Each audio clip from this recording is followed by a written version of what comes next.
చంద్రబాబు జగన్మోహన్ రెడ్డి అనేది దెబ్బలాడుకుంటారు కానీ అక్కడ ఇంజనీర్లు ఎవరు వీళ్ళెళ్ళి ఎవరో దగ్గరుండి రోజు చూస్తారా? ఎవరా సలహాలు ఇచ్చారు? ఇంజనీర్లు ఎందుకు పోయింది? ఎవరిని అసలు టార్గెట్ చేసి పలానా వాడిని విక్టిమైజ్ చేయాలి, పట్టుకోవాలి, వాడిని పట్టుకుని నువ్వు తప్పు చేసావని చేయాలని లేదే లేదు.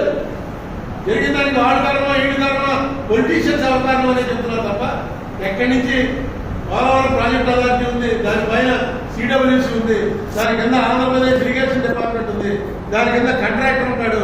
ఇంతమంది చూసి చేసినటువంటి పని ఒక వరదొస్తే కొట్టుకుపోతే దానికి ఎవరిని బాధ్యత చేయాలి?